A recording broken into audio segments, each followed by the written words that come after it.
Go. Hi, Sir Alex. Come closer po. This is how it works. So, let's say for example, you want to wear your hair. Kailangan po basa pa. So, ganito po kabasa. So, nag-spray lang po ako ng water using a sprayer. Tapos, if ever po, as long as may head sila, so habang basa pa po siya, comb lang natin po siya pababa if you wanted to wear it ng nakababa po. So, something like this.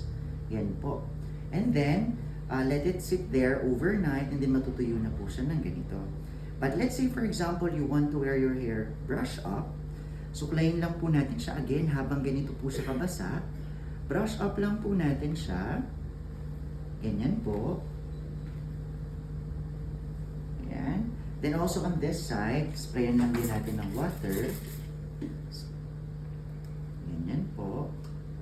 And then let it sit there for overnight hanggang matuyo po siya. And then susunod na po yung flow ng hair. Once matuyo po siya, ganito na po siya. If you want to make it more fixed, you can use hairspray, hair wax, or any hair gel po. Tingnan naman po natin yung likod. Turn around ko lang. So dito naman po sa likod, ganito yung existing haircut ko. Just right, not too short and not too long. Spray lang din po tayo ng water, or let's say for example, kapag bagong wash po siya, suklayin lang po natin siya ng pagitna. So ako gusto ko po, ayan, pag ganyan po, para yung shape po ng hair natin is mas maganda. And also at the other side, again, papunta po sa gitna. So let's add more water. Ayan po. And then, tingnan po natin, ha?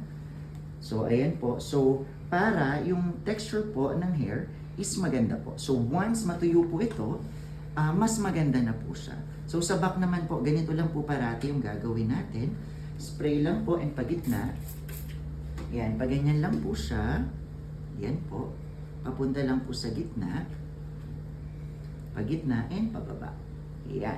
And then let it sit there overnight hanggang matuyo po siya. So, today po, nakaganyan siya. Pag ipapadala ko po sa kanila, i-style ko po siya ng pababa para mas maganda po. And then, I'll take photos po. Alright? Thank you so much and have a great day.